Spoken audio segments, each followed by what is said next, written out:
Halo, selamat sore Tribuners. Anda sedang menyaksikan live update tribunnews.com bersama dengan saya Nila Irda. Kami akan menyajikan informasi terkini dari berbagai daerah yang akan dilaporkan secara langsung oleh reporter kami di lapangan. Bersama dengan saya, inilah live update selengkapnya. Kita awali dengan informasi pertama, Saudara. Sebuah minimarket di Jalan Panglima Polim dekat stasiun MRT Blok A Kebayoran Baru, Jakarta Selatan menjadi sasaran pelemparan batu oleh orang tak dikenal pada Minggu 3 Oktober. Batu tersebut dilempar dari arah luar hingga menyebabkan pintu kaca masuk minimarket tersebut pecah. Seorang saksi mengatakan sempat melihat gerak-gerik dari pelaku pelemparan batu tersebut. Pelaku diduga merupakan seorang pria yang mengendarai sepeda motor matic. Untuk mengetahui bagaimana informasi selengkapnya, tersambung bersama saya wartawan Tribun Jakarta, ada Anas Furqon Hakim di sana yang akan memberikan informasinya pada Anda. Halo, selamat sore Anas. Sore nih ya. Untuk kronologis perusakan minimarket di dekat stasiun MRT Blok A Jakarta Selatan ini seperti apa informasinya, Anas? Ya, baik ya, betul telah terjadi perusakan sebuah minimarket di Jalan Panglima Polim, tepatnya di dekat stasiun MRT Blok A pada Minggu 3 Oktober 2021 sekitar pukul 17.55 waktu Indonesia Barat. Menurut saksi mata, kejadian itu begitu cepat ketika ia sedang berbelanja di minimarket tersebut. Tak sampai 1 menit ia memasuki minimarket tersebut, terdengar suara pecahan kaca dari luar yang kemudian para pengunjung bertanya-tanya terkait apa yang terjadi di dalam minimarket tersebut, dan ternyata ditemukan sebuah pecahan batu yang diduga dilempar oleh orang tidak dikenal di kawasan tersebut. Begitu dia. Di kejadian ini juga ada seorang saksi mata ya, Anas, yang melihat pelaku begitu melemparkan batu ini. Untuk pengakuan dari saksi mata sendiri terkait peristiwa perusakan minimarket ini seperti apa? Iya, menurut saksi seorang juru parkir di minimarket tersebut, ia melihat gerak-gerik pelaku pelemparan batu. Mulanya pelaku memarkirkan sepeda motor di tengah trotoar atau di depan minimarket tersebut. Berapa lama ia kemudian turun dari motornya untuk mengambil batu yang sudah disiapkan di dashboard motornya. Kemudian ia mengambil batu tersebut dan langsung melempar ke arah minimarket. Setelah itu pelaku kembali ke motornya dan langsung tancap gas melarikan diri. Informasi terkini, Anas, apakah pelaku perusakan ini sudah berhasil diketahui identitasnya? Update langkah dari pihak kepolisian dalam menindaklanjuti kasus ini seperti apa? Ya, baik. Sejak Minggu malam kemarin, kepolisian dari Satreskrim Polres Metro Jakarta Selatan telah mendatangi lokasi. Polisi telah melakukan olah tempat kejadian perkara, kemudian mengamankan sejumlah barang bukti seperti pecahan kaca dan batu yang digunakan saat melempar, yang digunakan oleh pelaku. Pelaku juga, maksud saya polisi juga mengambil rekaman CCTV yang ada di minimarket tersebut. Saat ini jumlah barang bukti tersebut tengah diteliti oleh pihak kepolisian. Oke, artinya hingga saat ini siapa pelaku perusakan ini belum juga diungkap oleh pihak kepolisian ya, Anas? Ya, dari pihak kepolisian sendiri belum menjelaskan secara detail siapa pelaku perusakan dan apa motifnya. Begitu ya. Baik, terima kasih banyak Anas Furqon, wartawan Tribun Jakarta, atas laporan Anda. Selamat bertugas kembali, Anas. Kita ke informasi selanjutnya, Saudara. Seorang kasir di sebuah minimarket menjadi sorotan setelah mengeluhkan soal gajinya di media sosial. Karyawan tersebut mengeluhkan gaji pokok senilai 1 juta rupiah yang hanya diterimanya sekira 300.000 rupiah saja. Karyawan tersebut mengatakan bahwa gaji itu terpotong karena harus dikurangi dengan cuti sakit, terlambat bekerja hingga kompensasi barang hilang. Untuk mengetahui kebenaran informasi ini, telah tersambung bersama saya wartawan Tribun Lampung. Ada Robertus Didi Budiawan di sana yang akan memberikan informasinya pada Anda. Halo Robertus.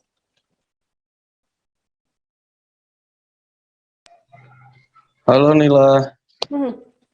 Robertus, terkait informasi ini, sudahkah ada pernyataan dari pihak kepolisian terkait cuitan seorang kasir swalayan yang mengatakan soal gajinya ini di media sosial? Apakah ada laporan dari pihak swalayan terkait cuitan kasir tersebut?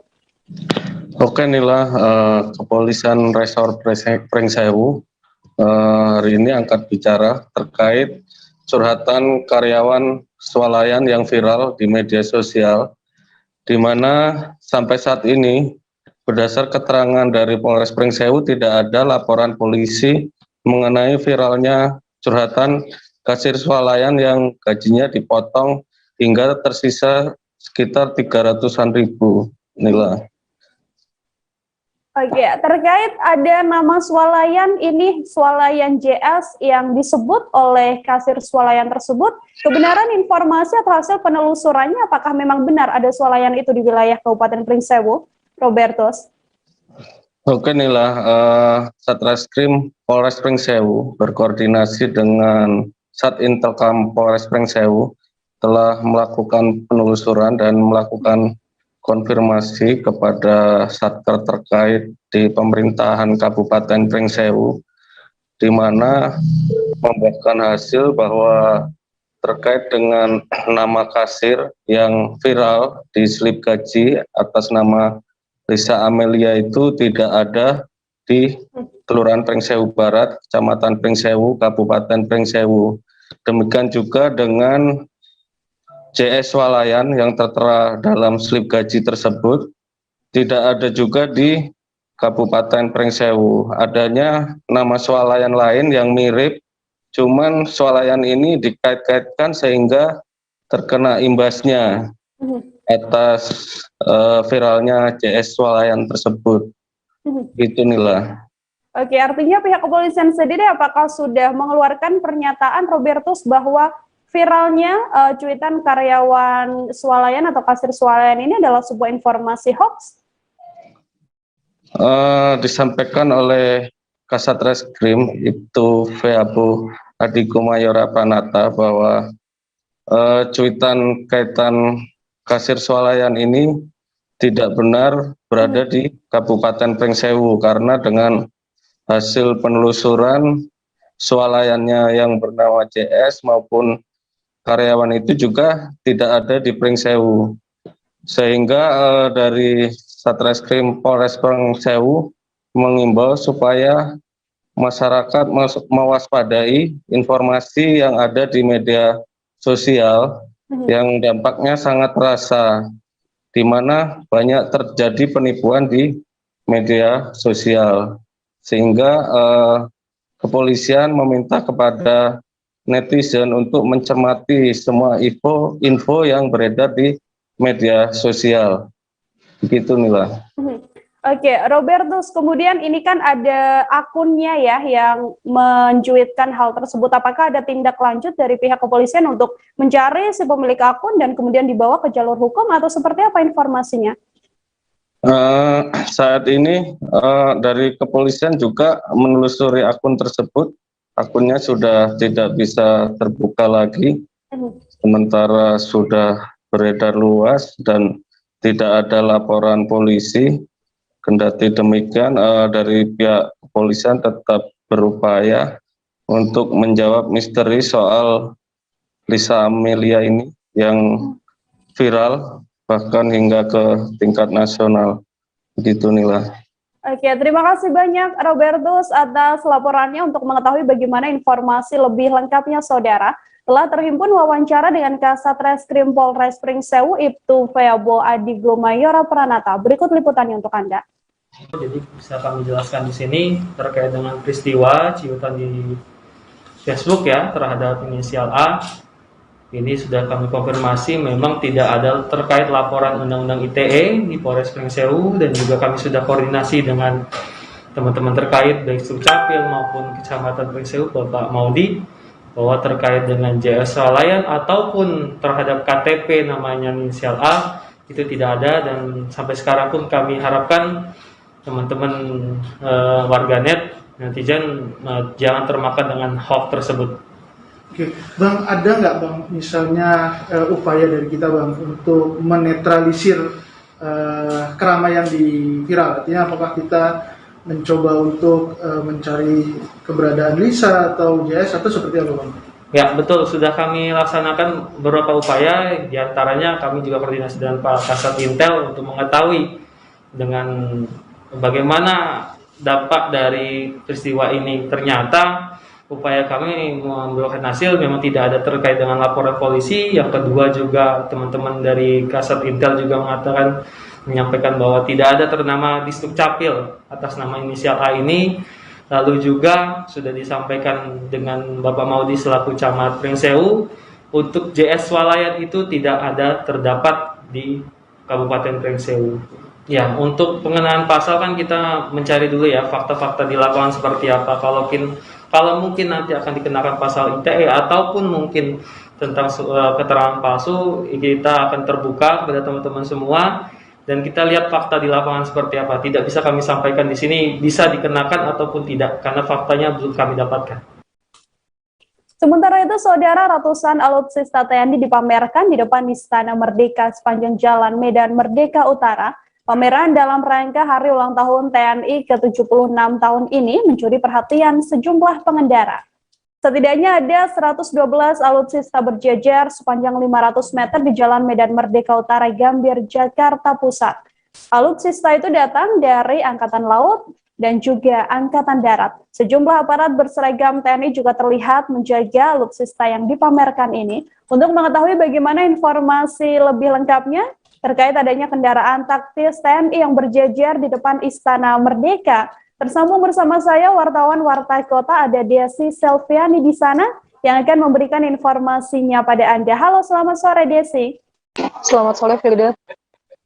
Desi, untuk sejumlah kendaraan taktis ini yang dipamerkan di depan Istana Merdeka begitu, bagaimana informasinya? Ya, hari ini di HUT TNI sendiri ada 3 ruas jalan di sekitar Monas yang dijadikan tempat pameran dari alutsista milik TNI, Angkatan Laut dan Angkatan Darat. 3 jalan itu ialah di Jalan Medan Merdeka Utara, persis depan Istana Negara, kemudian juga ada di Jalan Medan Merdeka Barat, di depan sepanjang Kementerian Perhubungan sampai Kementerian Polhukam, kemudian juga ada di Jalan Medan Merdeka Selatan, persis di depan Stasiun Gambir, seperti itu. Alutsista itu sendiri dipajang berjajar di pinggir jalan, sehingga masyarakat yang melintas boleh sebentar untuk mampir untuk berfoto di sekitar alutsista itu sendiri. Begitu. Ya, ada berapa banyak jumlah alutsista yang dipamerkan hari ini, Desi? Dari mana saja alutsista itu? Jumlah totalnya sendiri dari sekeliling jalan di sekitar Monas itu ada 112. Namun yang di depan istana itu ada beberapa, 8 dari 10 total dari Angkatan Laut, di mana 8-nya itu merupakan dari Kesatuan Denjaka, seperti itu. Jadi masyarakat sendiri yang melihat adanya pameran alutsista ini, antusiasmenya seperti apa? Alutsista apa yang menjadi favorit dari masyarakat? Ya, masyarakat sendiri cukup antusias dari pameran alutsista itu. Mereka jadi ingat tentang ulang tahun TNI yang ke-76 tahun. Mereka juga merasa bangga karena banyak alutsista yang ternyata sudah canggih gitu persenjataannya. Yang menjadi favorit itu ada P6 Ataf itu dari Kesatuan Denjaka, itu menjadi favorit lantaran bentuknya yang ramping, kemudian juga pintunya terbuka sehingga bisa dimasuki masyarakat untuk berfoto di dalamnya, seperti itu. Mila. Untuk alutsista ini sendiri, apakah memang khusus hari ini saja dipamerkan atau akan berlangsung berapa hari, Desi? Rencananya pameran sendiri akan berlangsung hingga 6 Oktober mendatang, di mana nantinya juga selain pameran alutsista juga dari Angkatan Udara rencananya akan melakukan penerbangan di sekitaran Monas untuk perayaan HUT TNI yang ke-76. Seperti itu, Nila. Oke, terima kasih banyak Desi atas laporannya, dan saudara, untuk mengetahui informasi lebih lengkapnya, Desi telah menghimpun wawancara dengan Tertua Denjaga Kapten Marinir Erpanggah dan juga seorang warga. Berikut liputannya untuk Anda.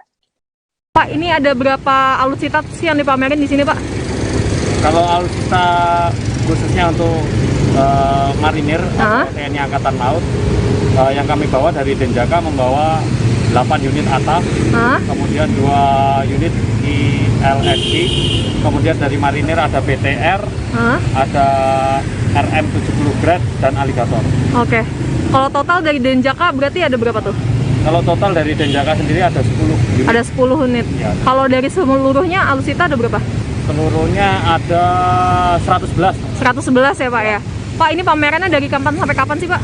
Pamerannya dimulai tanggal 4 sampai tanggal 6. 4 sampai tanggal 6 ya Pak ya? Pak, ini selain di sini di mana lagi tuh Pak? Selain depan istana? Selain di depan istana, di depan Menhub juga ada. Oh, di depan Menhub juga ada. Kemudian di stasiun Gambir juga ada di sana. Oke. Tapi tetap mengitari Monas ya. Oh, jadi sekeliling Monas. Ini kalau misalnya yang mau foto di sini atau gimana, boleh naik atau gimana Pak? Warga yang mau lihat-lihat? Boleh, tapi sesuai ketentuan dari pengemudi yang ada di kendaraan tersebut, Pak. Ketentuannya seperti apa tuh? Ketentuannya pertama tidak boleh naik di depan kemudinya. Oh, kemudinya nggak boleh. Sama pengemudi di sana, karena di sana ada tombol-tombol yang bisa hidup gitu ya? Bisa hidup. Pak, dari tadi pagi antusias masyarakat tinggi nggak sih Pak dari pameran ini? Untuk pagi tadi dari jam 7 sampai jam setengah 9 masih landai. Kemudian setengah 9 ke atas sudah mulai ramai. Mulai yang lewat-lewat aja ya Pak ya? Lewat-lewat aja. Oke. Hujan berturut-turut selama 4 hari, saudara, dalam 1 pekan mengakibatkan terjadinya longsor di area pemakaman COVID-19 Kelurahan Juwata Laut pada Sabtu kemarin. Dampaknya setidaknya 3 makam berisi peti jenazah amblas akibat pergeseran tanah timbunan di lokasi pemakaman. Menindaklanjuti kondisi ini, 33 makam kemudian dipindahkan ke lokasi yang lebih aman dari lokasi yang sama. Untuk mengetahui informasi lebih lengkapnya, tersambung bersama saya wartawan Tribun Kaltara, ada Andi Pausia di sana yang akan memberikan informasinya pada Anda. Halo Andi. Ya, halo rekan Nila. Andi, terkait kondisi longsor yang terjadi di Kota Tarakan pada Sabtu kemarin, seperti apa informasinya? Ya, baik rekan Nila. Selamat sore Tribunar, saya Jia melaporkan dari Kota Tarakan, Provinsi Kalimantan Utara. Ya, memang benar telah terjadi longsor di area pemakaman COVID-19 di kelurahan, tepatnya di Kelurahan Juwata Laut, RT 18 pada Sabtu tanggal 2 Oktober 2021 lalu. Adapun penyebabnya sendiri dikarenakan terjadi hujan yang berturut-turut selama 4 hari melanda Kota Tarakan di pekan ini. Dikatakan Wali Kota Tarakan Dr. Hairul MKes, adapun longsor yang terjadi longsor yang terjadi karena adanya makam yang berada tepat di atas tanah timbunan, di mana memang lokasi pemakaman COVID-19 Kelurahan Juwata Laut, areanya sebagian masih wilayah perbukitan dan sebagiannya ada yang masih wilayah timbunan, sehingga pada saat hujan memperparah kondisi tersebut. Nah, dan dijelaskan Dr. Hairul, Wali Kota Tarakan, memang sempat tersiar kabar bahwa ada jenazah yang ikut terseret, namun hal ini dibantah oleh Dr. Hairul dan tidak benar informasi itu ada jasad yang ikut terseret longsor. Fakta yang terjadi di lapangan, terjadi pergeseran peti jenazah sehingga peti jenazah tampak terlihat secara kasat mata dan bergeser dari titik semula. Untuk kronologisnya sendiri dikatakan Dr. Hairul, untuk penempatan pemakaman ia menceritakan mengapa awal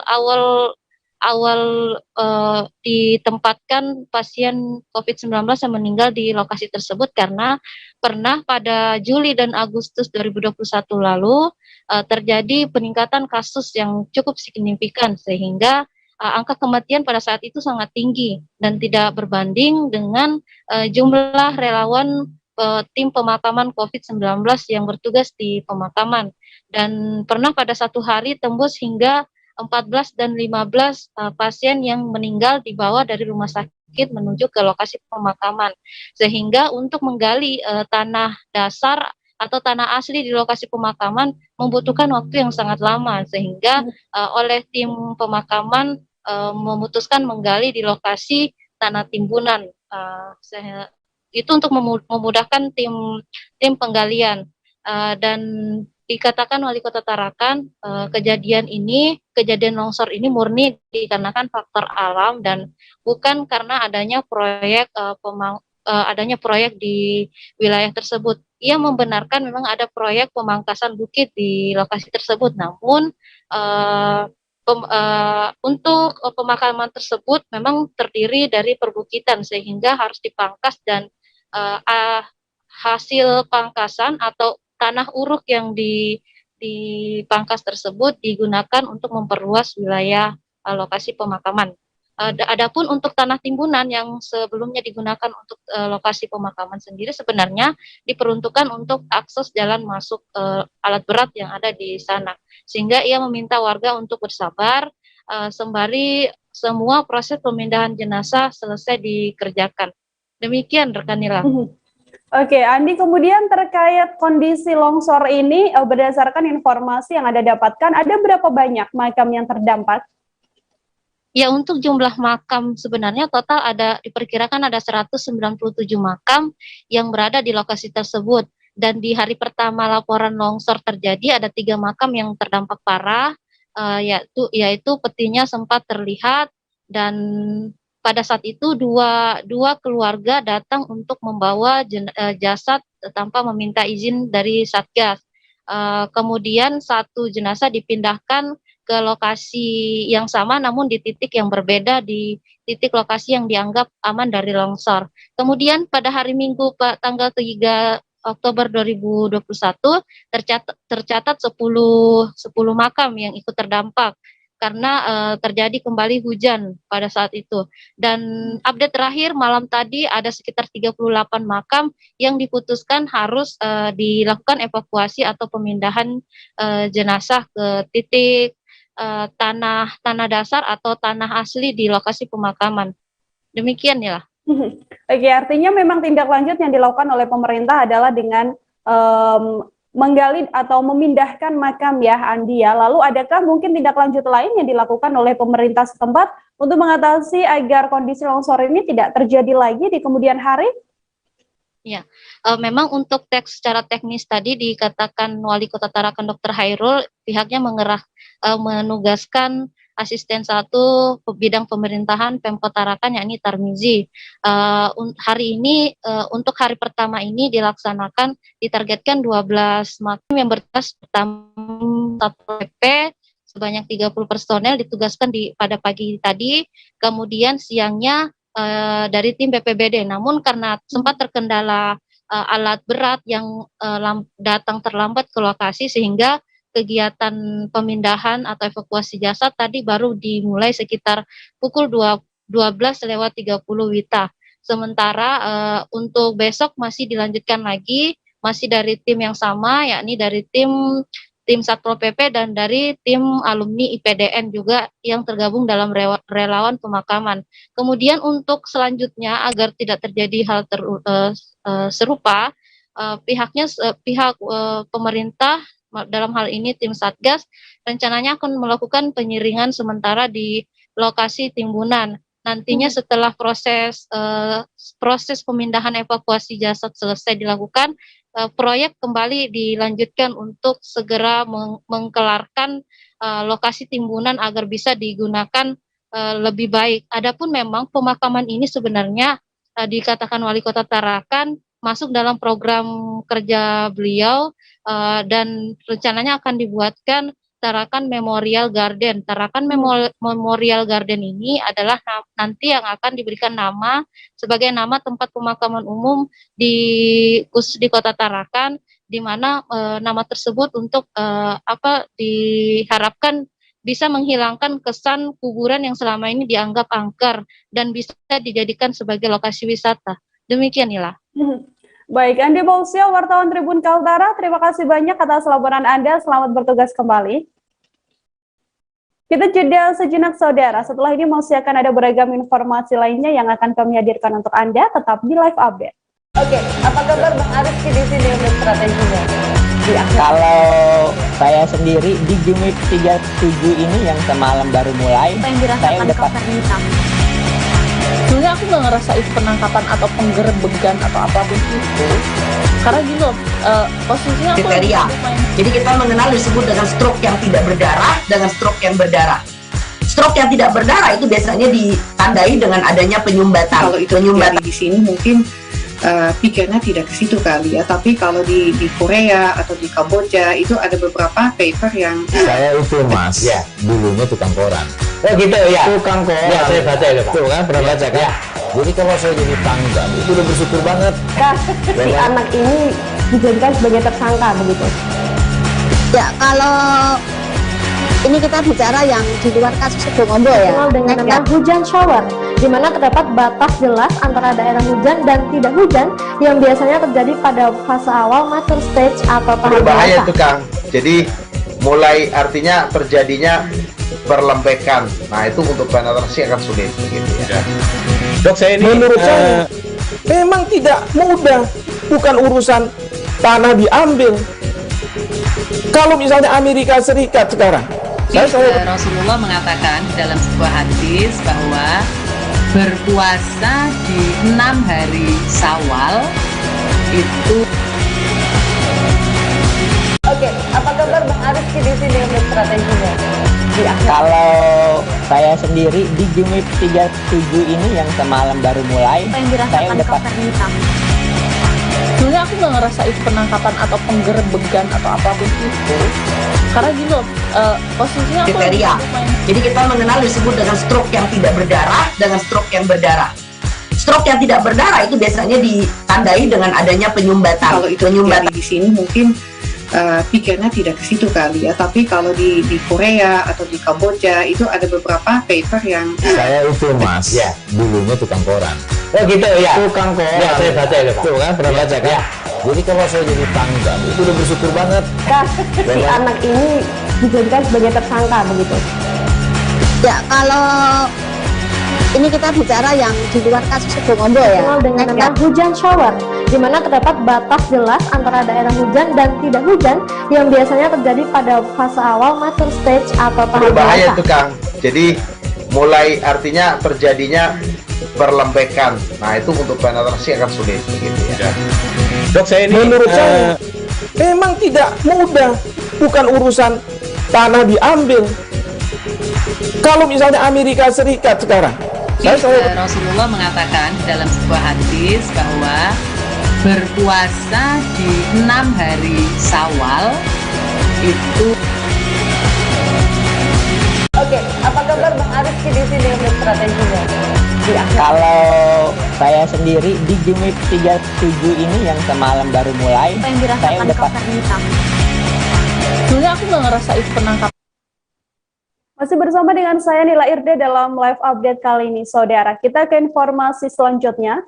Proses pencarian Ramdan, korban tenggelam di Situ Batu Garut, akhirnya ditemukan dengan cara tradisional oleh warga pada Senin 4 Oktober. Ada 3 warga yang membantu pencarian korban dengan cara memancing menggunakan kail yang tidak diberi umpan. Tali pancingan yang sudah ada kailnya ini kemudian menuju ke titik lokasi di mana korban tenggelam. Untuk mengetahui bagaimana informasi lebih detailnya, tersambung bersama saya, wartawan Tribun Jabar, ada Dian Herdiansyah di sana, yang akan memberikan informasinya pada Anda. Halo, selamat sore Dian. Ya, selamat sore Nila. Dian, terkait kronologi kejadian adanya seorang korban yang tenggelam ini, silakan dengan informasi Anda. Bermula kejadian pada saat itu seorang remaja ya, bukan bocah, berumur 18 tahun sedang berenang di sungai di Danau Batu Garut tersebut, karena si remaja itu memang terbiasa berenang di lokasi Batu Garut tersebut.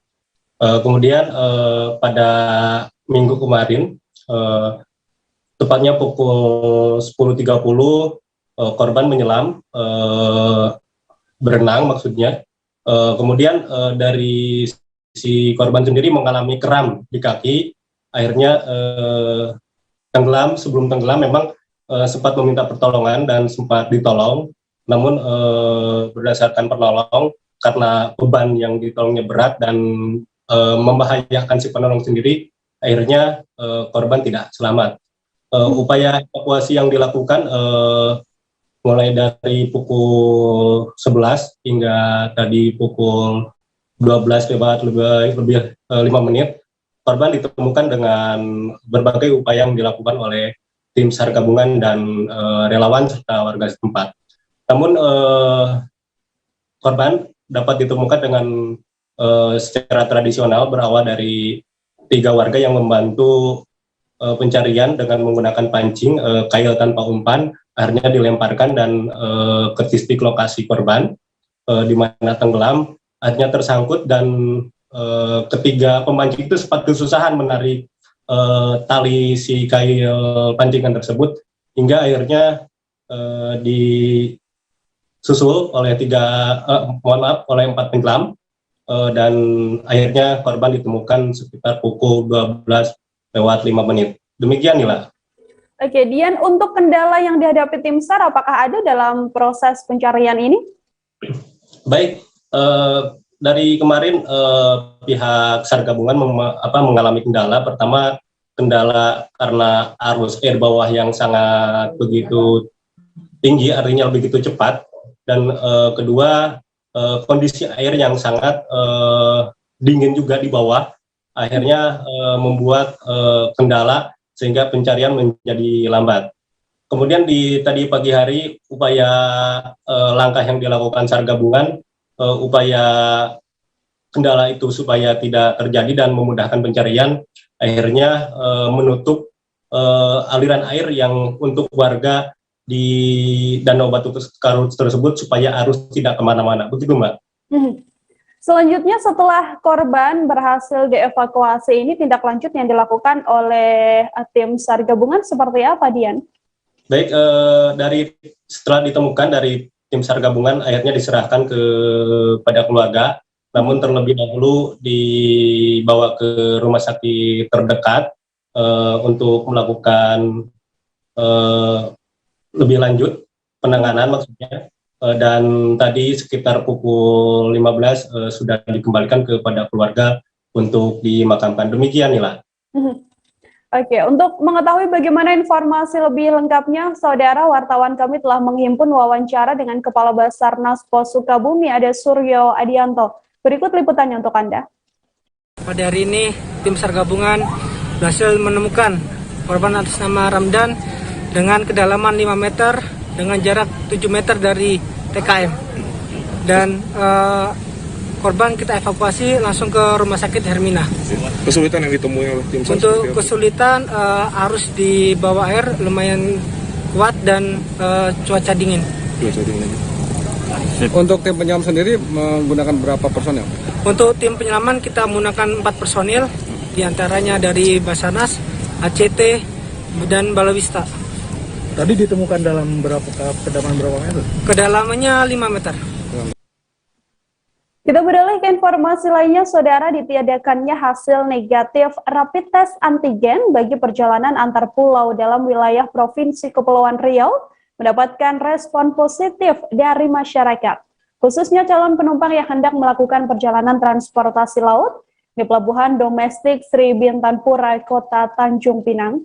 Pemberlakuan putusan ini mulai diterapkan pada hari ini, namun dengan syarat calon penumpang wajib sudah divaksin dosis pertama dan juga dosis kedua. Untuk mengetahui bagaimana informasi selengkapnya, tersambung bersama saya wartawan Tribun Batam, ada Noven Simanjuntak di sana yang akan memberikan informasinya pada Anda. Noven. Ya, halo rekan Nila. Noven, apa yang mendasari putusan gubernur ini ditiadakannya hasil negatif rapid test antigen bagi pelaku perjalanan antar pulau di Kepri? Ya, baik rekan Nila, sebagaimana kita ketahui bersama bahwa berdasarkan hasil asesmen dari pemerintah pusat, dalam hal ini Kementerian Kesehatan Republik Indonesia pada 30 September 2021 yang lalu, tepatnya pada hari Kamis, menyatakan bahwa melalui rilisnya, Provinsi Kepulauan Riau telah dinyatakan menurun dari dari PPKM level 3 menjadi PPKM level 2. Namun selebihnya juga dalam rilis tersebut juga dinyatakan ada beberapa daerah yang juga bahkan mendapatkan penurunan PPKM level 1 seperti itu, yakni Kota Tanjung Pinang. Nah, ini yang mendasari bahwa keputusan dari Gubernur Kepulauan Riau ya untuk menentukan kebijakan pada saat itu melalui press conference-nya menyatakan bahwa untuk peniadaan hasil negatif rapid test antigen bagi para pelaku perjalanan transportasi laut untuk antar pulau di wilayah Provinsi Kepulauan Riau. Seperti itu, rekan Nila. Menanggapi adanya kebijakan ini sendiri, tanggapan dari sejumlah pelaku perjalanan seperti apa, Noven? Lalu ketika tes antigen ini tidak diberlakukan lagi, kira-kira ada berapa biaya yang berhasil dihemat oleh pelaku perjalanan? Ya, baik rekan Nila, sebagaimana juga tadi kami pantau di lapangan dan wawancarai dari sejumlah calon penumpang.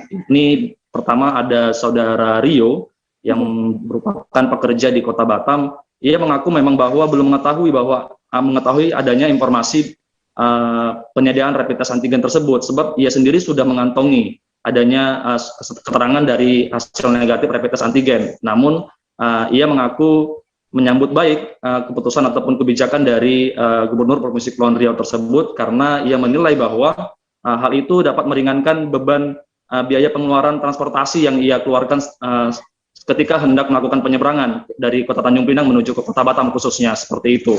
Nah, kemudian hal itu juga disusul dari saudari Dian ya, namun ia juga menyatakan bahwa alangkah baiknya juga dengan adanya kebijakan gubernur ini tetap kepada penumpang yang ada di kapal itu mematuhi peraturan protokol kesehatan tentunya, agar tidak lagi menimbulkan adanya kenaikan data kasus COVID-19 yang ada di Provinsi Kepulauan Riau ataupun khususnya di Kota Tanjung Pinang. Dan untuk biaya hemat yang dapat dirasakan oleh sejumlah calon penumpang ya yang akan melakukan penyeberangan khususnya dari pelabuhan domestik Sri Bintang Pura, Kota Tanjung Pinang, itu berjumlah sekira 67.500. Hal itu berdasarkan dari biaya tiket sebesar 57.500 dan juga biaya boarding pass 10.000.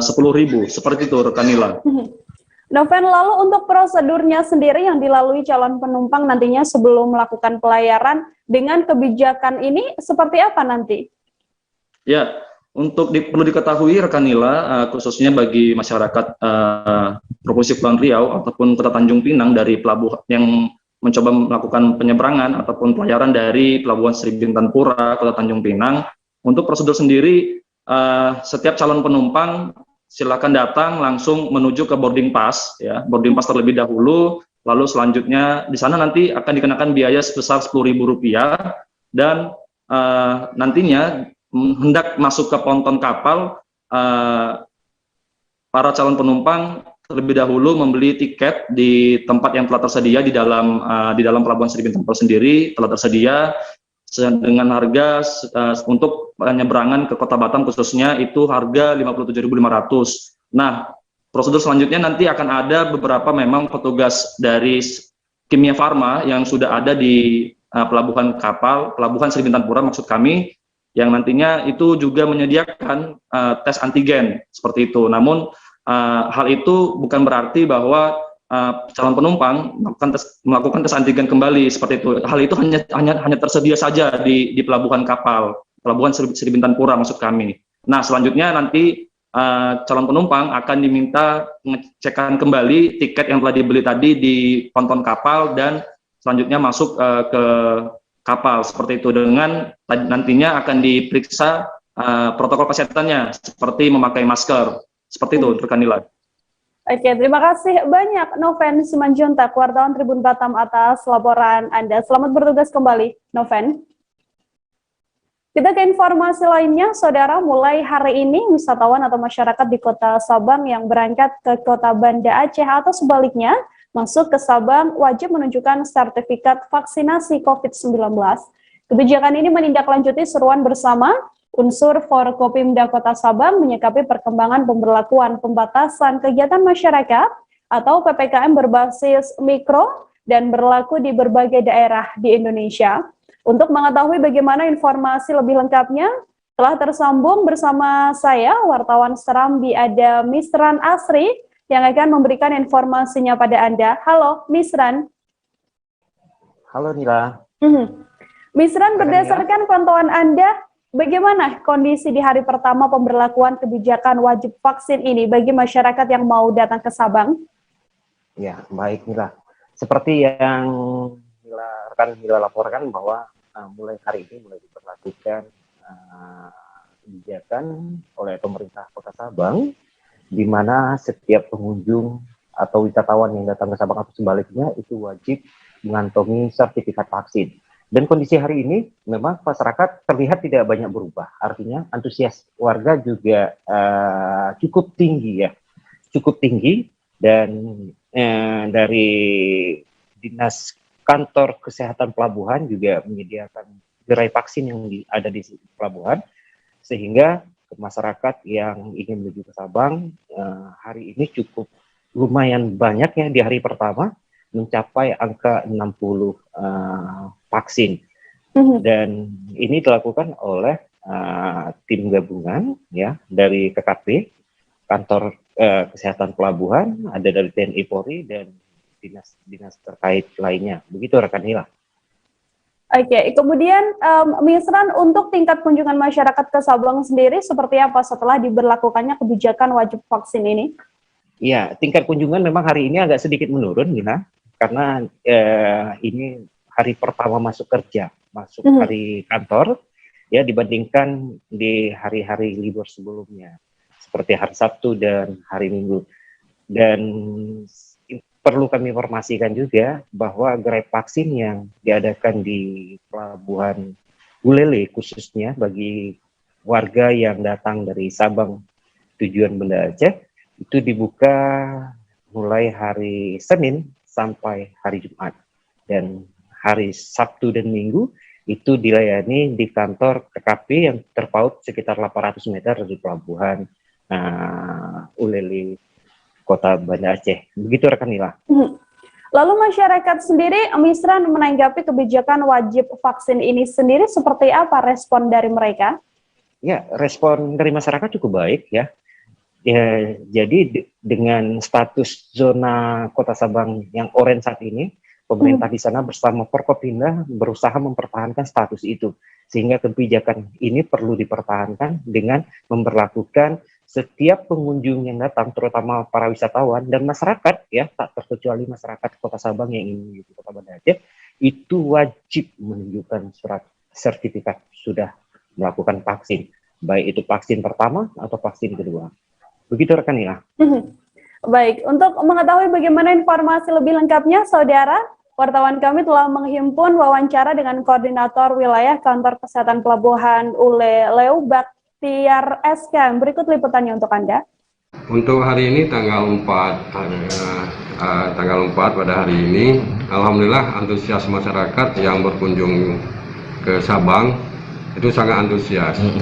Cuma diwajibkan untuk menunjukkan bahwa pengunjung yang menggunakan jasa perhubungan laut itu harus menggunakan sertifikat vaksin. Oke, baik.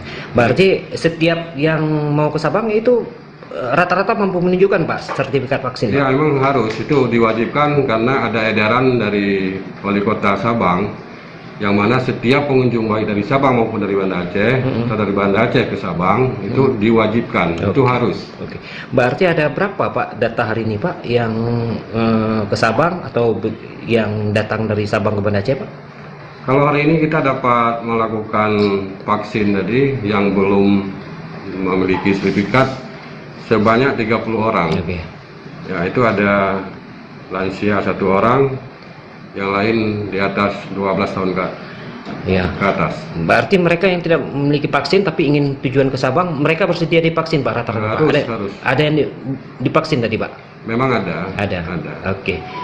Kalau dari petugas Kesehatan Pelabuhan, kita batasi dari Senin sampai hari Sabtu. Oke, Sabtu. Dari hari Jumat, maaf. Dari hari Senin sampai hari Jumat. Sabtu Minggu kita libur. Mulai jam berapa ke jam berapa Pak? Kalau dari pelayanan kita jam 8 sampai jam 3. Jam 3, oke, baik. Beragam informasi lainnya masih akan kami hadirkan seusai jeda, saudara tetap di live update. Oke, apa kabar Bang Aris di sini untuk strateginya? Kalau saya sendiri di Jumip 37 ini yang semalam baru mulai, saya udah Sebenarnya aku nggak ngerasa itu penangkapan atau penggerebegan atau apapun itu, karena gini loh, posisinya aku kriteria. Jadi kita mengenal disebut dengan stroke yang tidak berdarah dengan stroke yang berdarah. Stroke yang tidak berdarah itu biasanya ditandai dengan adanya penyumbatan. Kalau itu terjadi di sini mungkin pikirnya tidak ke situ kali ya, tapi kalau di Korea atau di Kamboja itu ada beberapa paper yang Saya itu mas, ya dulunya tukang koran. Oh gitu ya. Tukang koran. Ya saya baca itu pak. Tuh kan pernah baca kan?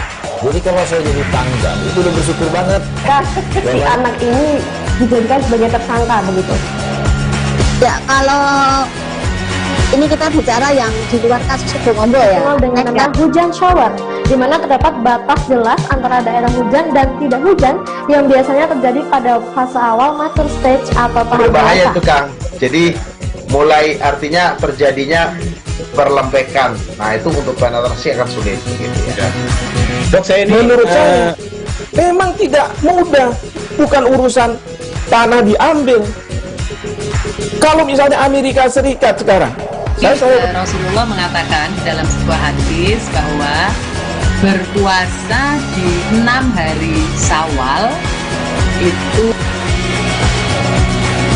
Oke, apa kabar Bang Arif di sini untuk strateginya? Kalau saya sendiri di Jumip 37 ini yang semalam baru mulai, saya udah Sebenarnya aku nggak ngerasa itu penangkapan atau penggerebegan atau apapun itu, karena gini loh, posisinya aku kriteria. Jadi kita mengenal disebut dengan stroke yang tidak berdarah dengan stroke yang berdarah. Stroke yang tidak berdarah itu biasanya ditandai dengan adanya penyumbatan. Kalau itu terjadi di sini mungkin pikirnya tidak ke situ kali ya, tapi kalau di Korea atau di Kamboja itu ada beberapa paper yang Saya itu mas, ya dulunya tukang koran. Oh gitu ya. Tukang koran. Ya saya baca itu pak. Tuh kan pernah baca kan? Jadi kalau saya jadi pangdam itu. Anda masih menyaksikan live update bersama dengan saya Nila Irda. Sekolah menengah atas atau SMA Negeri unggulan Muhammad Husni Tamrin, saudara meraih peringkat 1. Selesai siswanya mengikuti ujian tes berbasis komputer atau UTBK untuk masuk ke perguruan tinggi. Kepala Sekolah SMA Negeri unggulan MH Tamrin Bahari Lubis sendiri mengatakan pada tahun lalu dari 1.000 besar sekolah yang mengikuti tes, pihaknya menjadi sekolah nomor 1 dalam UTBK. Untuk mengetahui bagaimana informasi lebih lengkapnya, tersambung bersama saya wartawan Warta Kota ada Miftahul Munir di sana yang akan memberikan informasinya pada Anda. Halo, selamat sore Munir. Sore Rekanila. Munir, terkait siswa SMA Negeri Unggulan MH Tamrin ini yang dapat meraih peringkat 1 ujian tes berbasis komputer di perguruan tinggi. Silakan dengan laporan Anda. Baik, SMA Muhammad Husni Tamrin sendiri sempat meraih nilai UTBK atau menjadi peringkat 1 setelah dari 2020 lalu hingga 2021. Pada tahun lalu nilai yang diperoleh oleh SMA MH Tamrin sendiri sekira 601,683. Sedangkan untuk tahun ini pihak sekolah SMA Husni MH Tamrin sendiri meraih nilai 669,668. Dengan demikian secara keseluruhan dari 1.000 besar siswa yang mengikuti perguruan tinggi atau seleksi perguruan tinggi, pihak dari sekolah MH Tamrin dinyatakan memperoleh peringkat ke-1. Namun untuk perolehan peringkat yang digabung dengan ada SMA dari Aliyah atau madrasah atau MAN dan lain jenisnya, MH sendiri meraih peringkat kedua setelah nomor satunya yaitu MAN dari Insan Cendekia Serpong. Demikian Rekanila. Lalu dari pihak SMA Negeri Unggulan sendiri mempertahankan peringkat 1 di UTBK perguruan tinggi ini seperti apa, Munir? Baik, pihak sekolah sendiri sudah berkoordinasi dengan guru, kemudian orang tua siswa bahwa nantinya para siswa sebelum mengikuti UTBK pada tahun depan, mereka akan mendapatkan pelajaran tambahan misalkan seperti pendalaman materi dan segala macam untuk mempersiapkan UTBK, karena pihak sekolah sendiri memang ingin mempertahankan juara atau peringkat 1 di antara sekolah-sekolah lainnya. Demikian rekan Nila. Lalu dari pernyataan kepala sekolah sendiri, mungkin apa hal yang dilakukan selama 2 tahun berturut-turut ini sampai akhirnya bisa tetap menduduki peringkat 1 di UTBK? Baik, untuk pihak sekolah sendiri memang mempertahankan nilai itu tidak mudah, karena mereka harus terus memberikan materi pelajaran dan menambah materi pelajaran kepada para siswa, sehingga para siswa ini tetap bersemangat agar bisa lolos ke perguruan tinggi, karena para siswa ini atau SMA Negeri MH Tamrin ini memiliki kuota untuk masuk UI sebesar 30%, kemudian untuk masuk ke ITB Bandung itu 30%, kemudian 30% lainnya berada di perguruan tinggi yang ada di Indonesia, dan 10%-nya siswa ini diterima di kampus luar negeri. Demikian rekan Nila.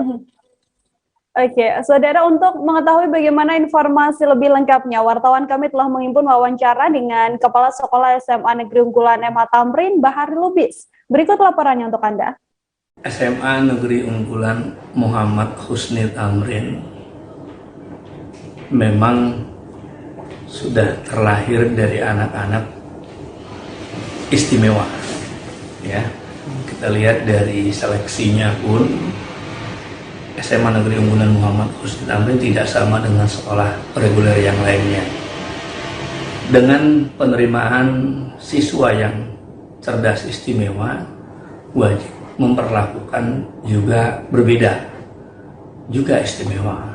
Pada tahun ini, pada tahun 2021, SMA Negeri Unggulan Muhammad Husni Tamrin masih tetap mendapat peringkat 1 pada tingkat SMA dan menjadi peringkat 2 begitu bergabung dengan aliyah. Nah, kita tahu sekarang untuk peringkat 1-nya dari Madrasah Aliyah Insan Cendekia.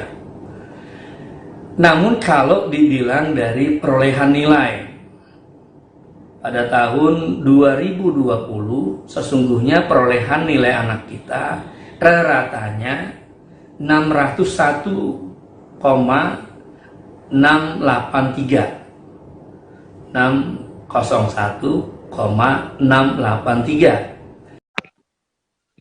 Sementara itu, saudara, kita beralih ke informasi selanjutnya. Jumlah penumpang di Bandara Tanpa Padang Mamuju belum menunjukkan adanya lonjakan penumpang. Selama adanya penerbangan sejak Jumat 1 Oktober hingga saat ini, jumlah penumpang tiap harinya hanya mencapai 12 hingga 27 penumpang saja. Menurut pihak sana, penumpang yang ingin transit Jawa Bali itu masih menggunakan tes swab PCR COVID-19, sehingga mereka lebih memilih untuk terbang dari Makassar. Karena kurangnya penumpang ini, jadwal penerbangan di Bandara Tanpa Padang Mamuju hanya dijadwalkan 1 kali dalam 1 hari. Untuk mengetahui bagaimana informasi lebih lengkapnya, tersambung bersama saya wartawan Tribun Sulbar, ada Rahman di sana yang akan memberikan informasinya pada Anda. Rahman, halo.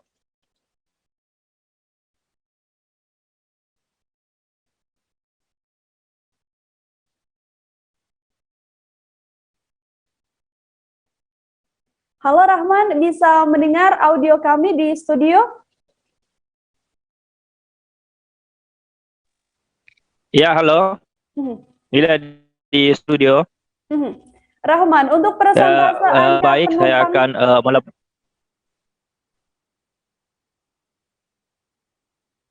Oke, Rahman. Halo Nila, baik, saya akan laporkan seperti apa situasi pada dibukanya Bandar Udara Tanpa Padang ini setelah 2 bulan tidak adanya penerbangan.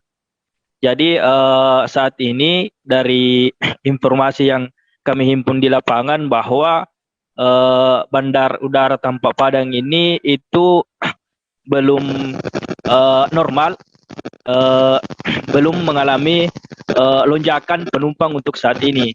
Karena memang sejak dari 1 Oktober kemarin dan hingga saat ini lonjakan penumpang itu semakin turun. Seperti itu, Nila.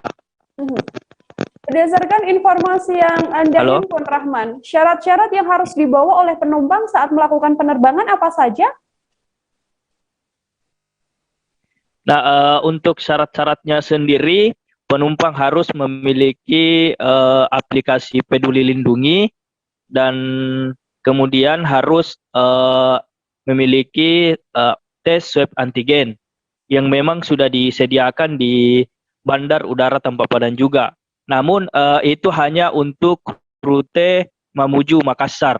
Tapi kalau untuk transit dari luar Jawa Bali itu harus memiliki tes PCR. Sementara untuk tes PCR di Sulawesi Barat sendiri, dalam hal ini di Kabupaten Mamuju, itu belum ada. Sehingga para penumpang yang hendak berangkat ke Jawa ataupun Jakarta, itu lebih memilih untuk berangkat dari Makassar ke Jakarta.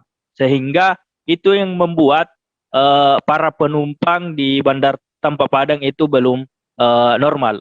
Seperti itu, Nila. Untuk harga tiket sendiri, Rahman, dari Mamuju ke Makassar dibanderol dengan harga tiket berapa? Nah, untuk harga tiket dari Mamuju Makassar itu dibanderol Rp402.000. Sementara untuk Makassar Mamuju harga tiketnya Rp502.000. Seperti itu, Nila. Baik, Rahman, terima kasih banyak atas laporan Anda. Wartawan Tribun Sulbar, Rahman, saudara melaporkan terkait bagaimana situasi terkini di Bandara Tampak Padang Mamuju. Kita ke informasi selanjutnya. TNI gabungan bekerja sama dengan Polantas Polresta Manado melaksanakan pekan disiplin pada Senin hari ini. Seluruh anggota TNI yang lewat langsung diarahkan ke dalam Pom Idam untuk dilakukan pemeriksaan surat-surat. Begitu juga semua masyarakat yang tidak memakai helm langsung diminta untuk masuk dan diperiksa oleh Satlantas Polresta Manado. Untuk mengetahui informasi selengkapnya, tersambung bersama saya wartawan Tribun Manado ada Fistel Mukuan di sana yang akan memberikan informasinya pada Anda. Halo, Fistel.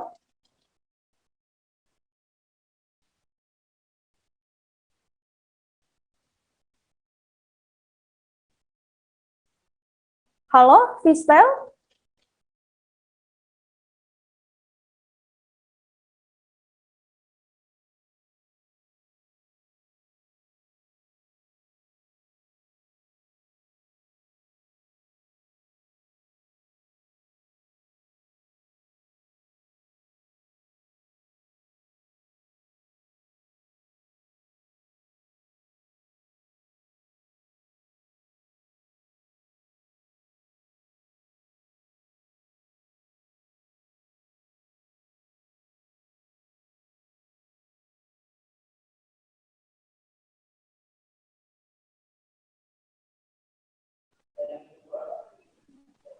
Oke, Fistel, bisa dijelaskan siapa saja yang turun dalam razia kali ini?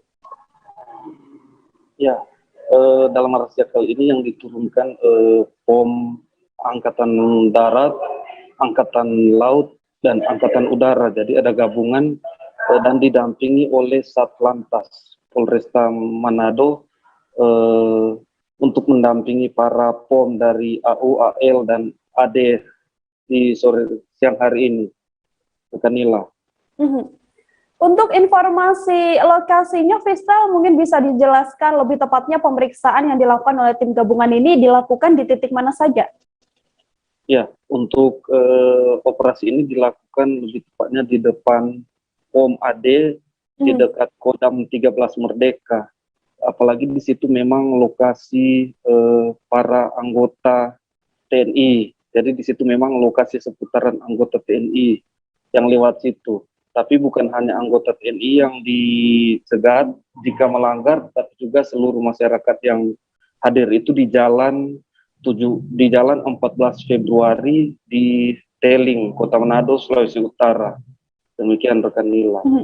Dalam razia kali ini berdasarkan pantauan Anda, Fistal, ada berapa banyak pengendara mungkin yang diberhentikan kemudian mendapatkan pelanggaran begitu?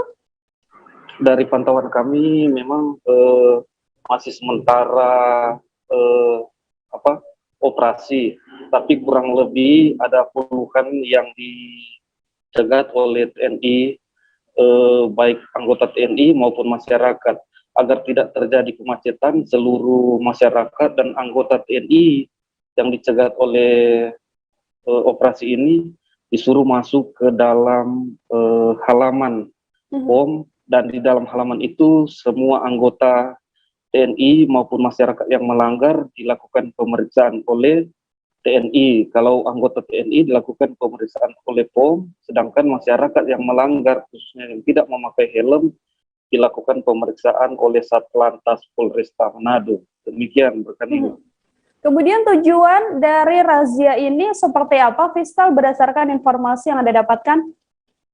Tujuan ini untuk menertibkan para anggota TNI dan para masyarakat yang melanggar aturan seperti tidak memakai helm, dan bagi anggota TNI yang dilakukan pemeriksaan, apalagi sekarang kan banyak masyarakat yang ingin mempergunakan seragam dan identitas TNI dalam melakukan hal-hal yang di luar tidak diinginkan. Karena itu tujuan ini untuk menertibkan para anggota TNI maupun masyarakat.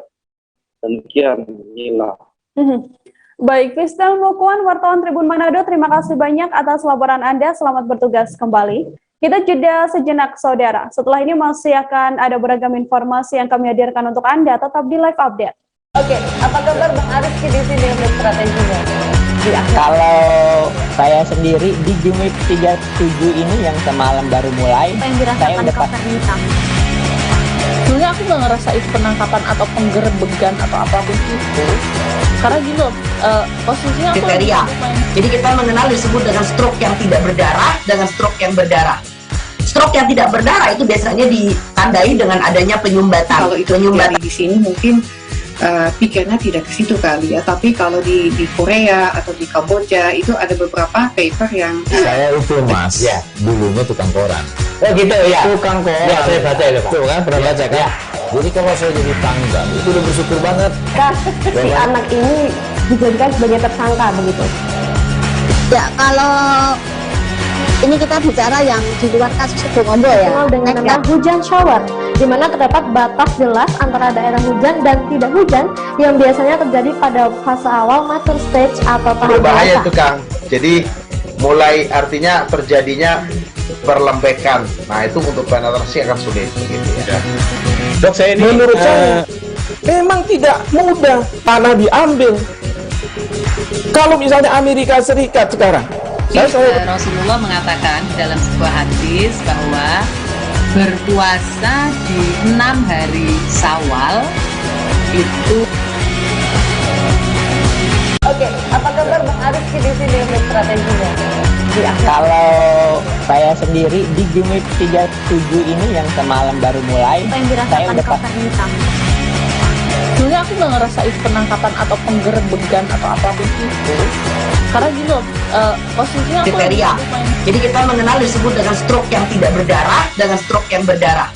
Stroke yang tidak berdarah itu biasanya ditandai dengan adanya penyumbatan. Kalau itu terjadi di sini mungkin pikirnya tidak ke situ kali ya, tapi kalau di Korea atau di Kamboja itu ada beberapa paper yang saya itu Mas, ya, dulunya tukang koran. Oh gitu ya, tukang koran. Ya, saya baca itu Pak. Tuh kan, pernah baca kan? Ya. Jadi kalau saya jadi tanggal itu udah bersyukur banget. Si anak ini dijadikan sebagai tersangka begitu. Ya, kalau ini kita bicara yang di luar kasus Situbondo ya, dengan nama hujan shower, di mana terdapat batas jelas antara daerah hujan dan tidak hujan yang biasanya terjadi pada fase awal mature stage atau tahap berbahaya itu Kang. Jadi mulai artinya terjadinya perlembekan. Nah itu untuk penetrasi akan sulit gitu ya. Dok, saya ini menurut saya memang tidak mudah, bukan urusan tanah diambil. Kalau misalnya Amerika Serikat sekarang, Rasulullah mengatakan dalam sebuah hadis bahwa berpuasa di 6 hari Syawal itu. Oke, apa kabar Bang Arif di sini untuk strateginya? Ya, kalau saya sendiri di Jumip 37 ini yang semalam baru mulai, saya udah sebenarnya aku nggak ngerasa itu penangkapan atau penggerbegan atau apapun itu, karena gini loh, posisinya aku kriteria. Jadi kita mengenal disebut dengan stroke yang tidak berdarah dengan stroke yang berdarah. Stroke yang tidak berdarah itu biasanya ditandai dengan adanya penyumbatan. Kalau itu terjadi di sini mungkin pikirnya tidak ke situ kali ya, tapi kalau di Korea atau di Kamboja itu ada beberapa paper yang saya itu mas, ya dulunya tukang koran. Oh gitu ya, tukang koran. Ya saya baca itu pak. Tuh kan pernah baca kan? Ya. Jadi kalau saya jadi pangdam itu udah bersyukur banget. Si anak ini dijadikan sebagai tersangka begitu.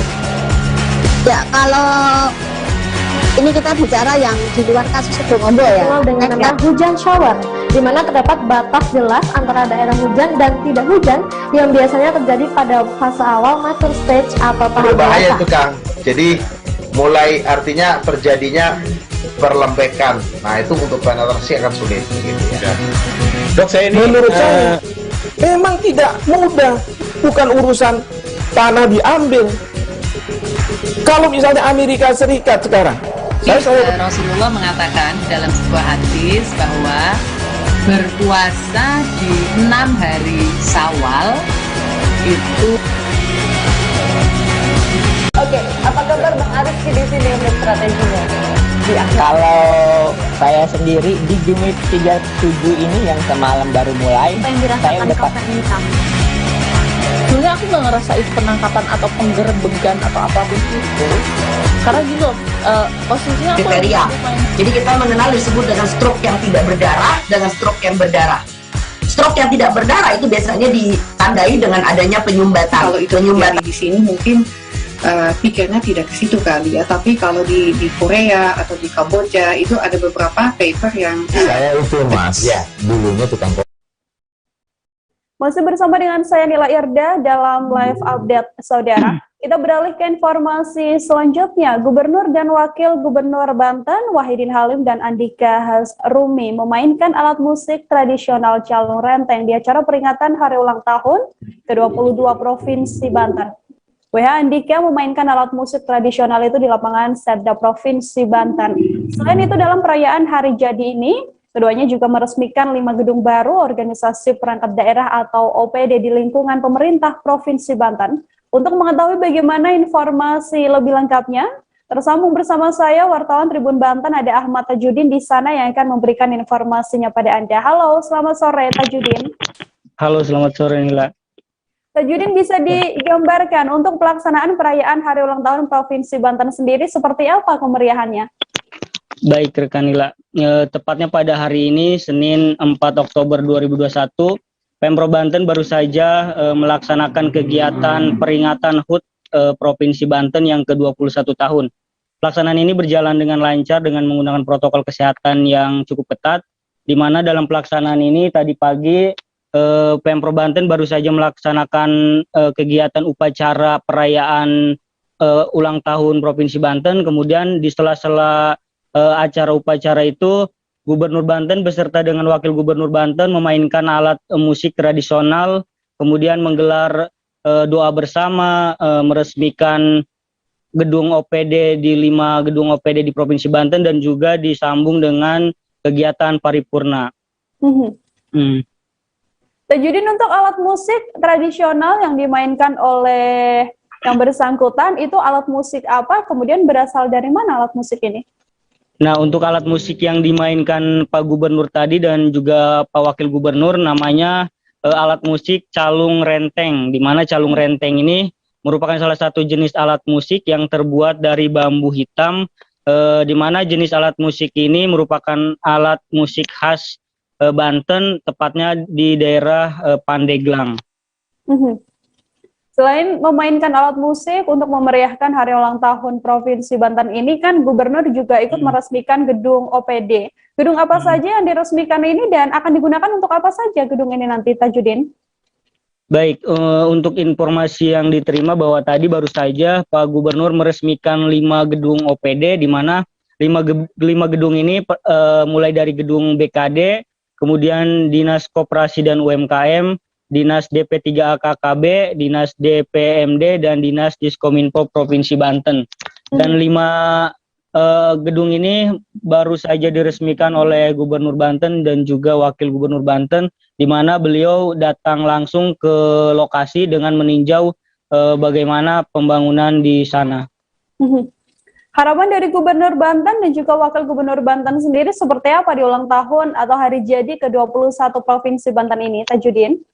Baik, untuk harapannya sendiri yang disampaikan dari Gubernur Banten Wahidin Halim, dia berharap bahwa Banten ini di usianya yang ke-21 tahun ini, Banten bisa menjadi lebih baik lagi, kemudian kesejahteraan lebih sejahtera, dan juga korupsi tidak ada, dan Banten lebih maju dan lebih baik lagi. Banten lebih maju dan bebas dari korupsi. Tajudin, wartawan Tribun Banten, terima kasih banyak atas laporan Anda. Selamat bertugas kembali. Kita ke informasi selanjutnya, Saudara. Pemerintahan Provinsi Sumatera Selatan melalui Badan Pendapatan Daerah Sumsel memberikan keringanan tarif pajak kendaraan bermotor progresif dan juga penghapusan sanksi administrasi berupa denda dan bunga pajak kendaraan bermotor dan juga bea balik nama kendaraan bermotor. Pemberian keringanan ini mulai berlaku sejak Jumat 1 Oktober hingga akhir tahun, tepatnya pada Jumat 31 Desember nanti. Untuk mengetahui bagaimana informasi lebih lengkapnya, tersambung bersama saya, wartawan Tribun Sumsel, ada Sahri Ramadan yang akan memberikan informasinya pada Anda. Halo, Sahri. Halo, rekan Nila. Halo, ya. Situasi mulai diberlakukannya pemutihan pajak kendaraan bermotor di kantor UPTD Bapenda Sumsel sendiri seperti apa berdasarkan pantauan Anda, Sahri? Baik, rekan Nila dan juga pemirsa tribunnews.com. Jadi bisa kami kabarkan untuk pemutihan pajak kendaraan bermotor sendiri di Kabupaten Empat-Lawang hari ini memasuki hari kedua, di mana berdasarkan pemantauan langsung kami tadi di lapangan, memang tampak tidak terlalu ramai, ya, tidak juga terlalu sepi, jadi sedang-sedang saja. Terlihat ada beberapa warga yang saya temui, memang mereka cukup antusias untuk kemudian bisa membayar pajak ataupun ketelatan yang mereka alami. Begitu rekan Nila. Keringanan apa saja yang diberikan oleh Bapenda Sumsel terkait pemutihan pajak kendaraan bermotor di Sumatera Selatan ini, Sahri? Baik rekan Nila, untuk keringanan pajak yang ada di tahun 2021 sendiri ini, yakni untuk keringanan pajak motor progresif, di mana di situ ada penghapusan sanksi administrasi berupa denda ini telat dan juga biaya ini administrasi berupa denda dan biaya pajak balik biaya jasa bea balik nama. Jadi untuk ini warga Sumatera Selatan ataupun khususnya Kabupaten Empat-Lawang itu bisa membayar pajak tanpa harus membayar denda dan administrasinya. Begitu rekan Nila. Oke, sudah dimulai sejak awal Oktober ini, kemudian informasinya akan berlangsung berapa lama pemberian keringanan pajak kendaraan ini? Untuk pemutihan pajak ini sendiri berlangsung kurang lebih 3 bulan, terhitung sejak hari Jumat tanggal 1 Oktober kemarin hingga itu kira-kira hari Jumat lagi itu di tanggal 30 Desember 2021. Jadi masyarakat Sumsel, khususnya Kabupaten Empat-Lawang dan semuanya itu bisa melakukannya itu hingga 3 bulan ke depan. Begitu rekan Nila. Oke, ada 3 bulan ke depan ya untuk keringanan pajak kendaraan bermotor ini. Dan saudara, untuk mengetahui bagaimana informasi lebih lengkapnya, wartawan kami telah menghimpun wawancara ini dengan JPU UPTB Bapenda Sumsel Kabupaten Empat-Lawang, Hengki Tomasila, dan juga ada keterangan dari seorang warga juga. Berikut liputannya untuk Anda.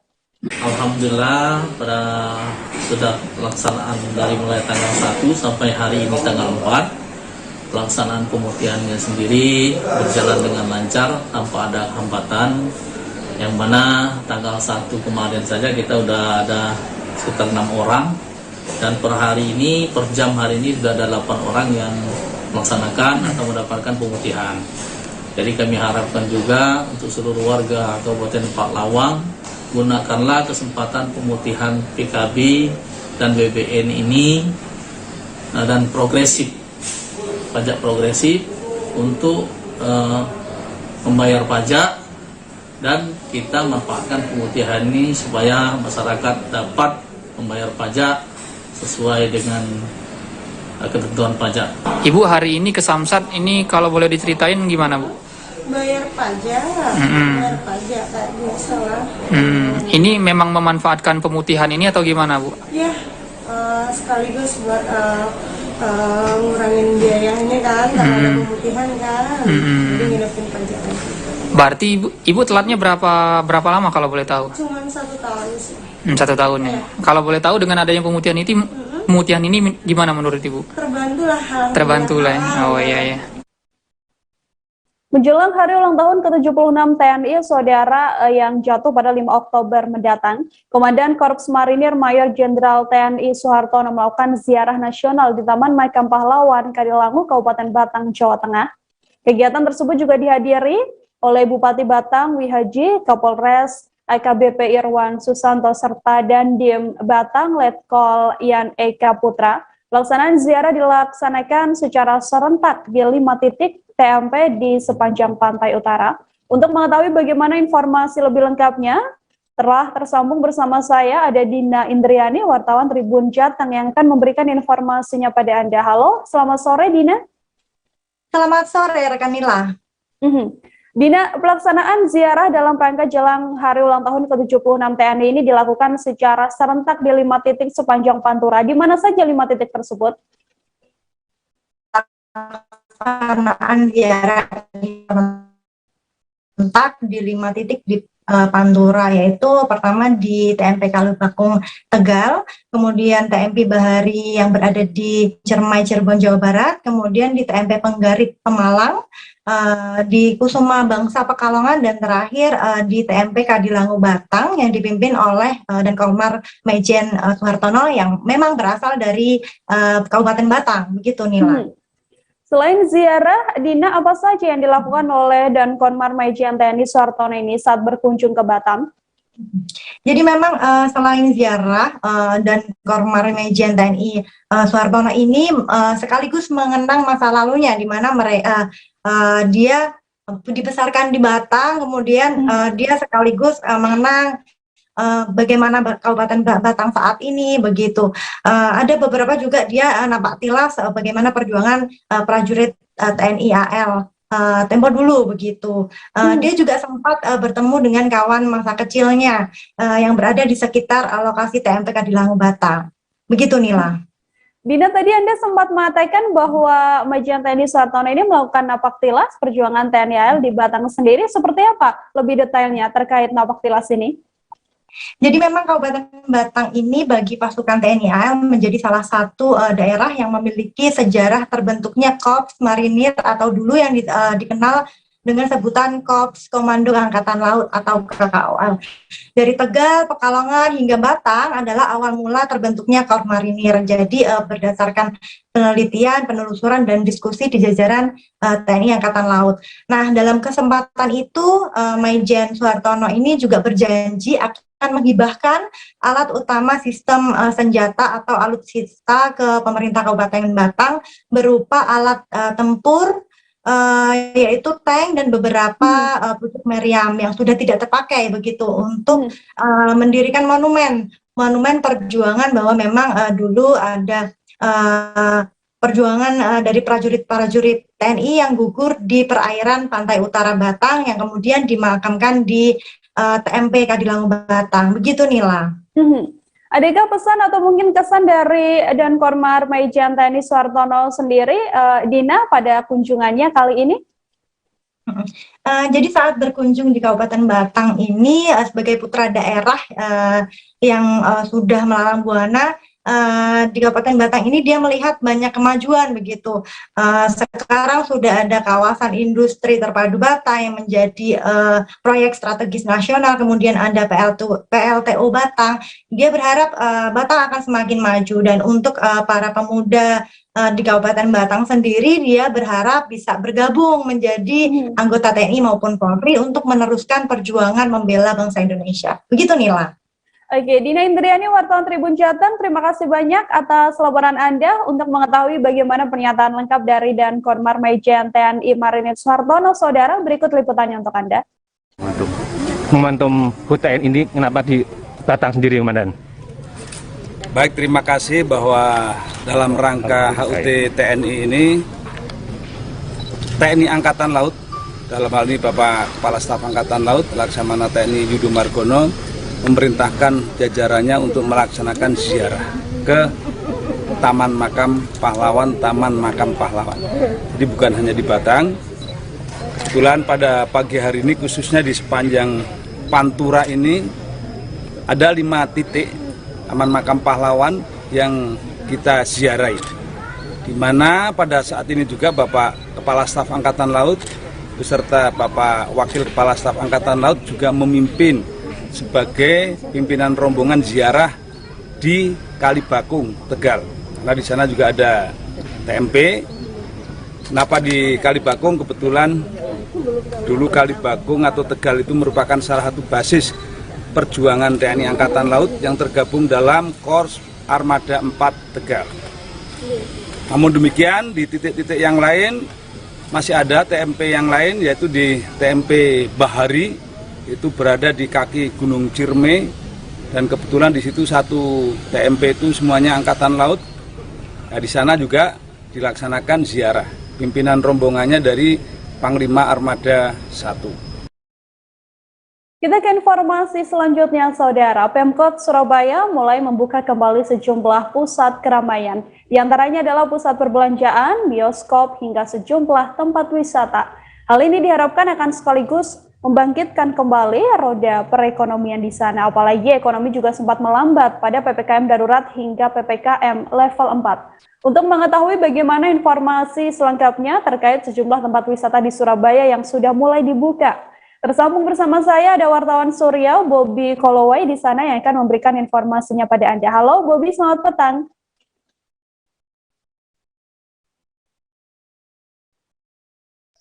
Halo, selamat petang. Ya, selamat petang, rekan Nila. Bobby, bisa diinformasikan ini di Surabaya tempat wisata mana saja yang saat ini sudah dibuka dan bisa dijadikan rujukan untuk pengunjung? Ya, rekan Nila, jadi kabar gembira bagi warga kita Surabaya. Jadi setelah sempat ditutup ya, mulai pelaksanaan PPKM darurat pada Juli lalu, saat ini sejumlah tempat wisata di kota Surabaya kembali dibuka.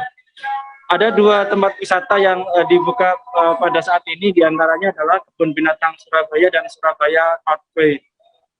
Untuk Kebun Binatang Surabaya sendiri telah dibuka sejak hari Minggu kemarin dan disambut antusias warga Surabaya. Sebelum dilakukannya pembukaan pada kemarin, tim asesmen dari Pemkot Surabaya melalui Satgas COVID-19 bersama perwakilan dari pemerintah pusat juga telah melakukan asesmen untuk memastikan protokol kesehatan dilaksanakan dengan baik. Baik itu sebelum memasuki gerbang, saat memasuki gerbang maupun protokol kesehatan yang dilakukan oleh para petugas di sana. Takanila.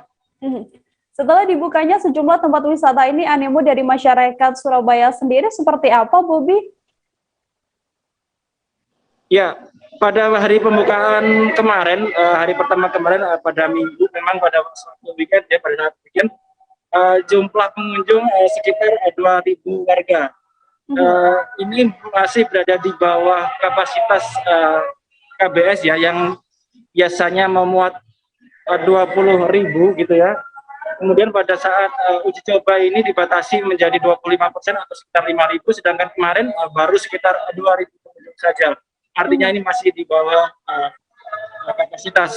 Sekalipun demikian, Satgas COVID-19 juga melakukan pengetatan di seluruh tempat ya, baik sebelum maupun saat berada di dalam KBS. Menariknya ya, salah satu yang menjadi keberatan warga adalah penerapan aplikasi Peduli Lindungi ya, yang mana banyak warga sekalipun mereka telah menerima vaksin ternyata juga belum menginstal aplikasi di ponsel mereka gitu ya, sehingga mereka pun terlebih dahulu diwajibkan oleh Satgas COVID-19 untuk menginstal aplikasi Peduli Lindungi sebelum akhirnya diperbolehkan untuk masuk di Arkanina. Oke, Bobi, artinya tempat wisata yang dibuka ini untuk pengunjung diwajibkan untuk mendownload aplikasi Peduli Lindungi. Lalu protokol kesehatan yang harus dipenuhi selama berwisata di Surabaya sendiri seperti apa informasinya? Bisa ada lagi, Mari? Ya. Oke. Untuk protokol kesehatan yang harus dipenuhi, Bobi, selama berwisata di Surabaya sendiri seperti apa? Kan tadi juga Anda sempat mengatakan wajib menggunakan aplikasi Peduli Lindungi jika harus berkunjung ke tempat wisata ini. Ya, jadi Pemkot Surabaya berdasarkan asesmen dari Satgas maupun ketentuan dari pemerintah pusat memang ada sejumlah protokol kesehatan yang harus dipenuhi ya. Ini untuk mengantisipasi adanya terjadinya klaster COVID-19. Wali Kota Surabaya Eri Cahyadi berulang kali mengingatkan kepada warga untuk konsisten menjaga protokol kesehatan sekalipun ada sejumlah relaksasi pembukaan tempat wisata di Kota Surabaya. Di KBS sendiri ini ada sejumlah protokol kesehatan yang harus dipenuhi. Di antaranya saat masuk ke gerbang harus menggunakan aplikasi Peduli Lindungi yang artinya harus telah menerima vaksin bagi orang tua. Nah, bagi orang tua yang kemudian belum menerima vaksin, maka dia diwajibkan untuk vaksin terlebih dahulu. Pemkot Surabaya menyediakan 1.000 dosis di Kebun Binatang Surabaya yang bisa digunakan oleh para pengunjung bagi yang belum menerima vaksin.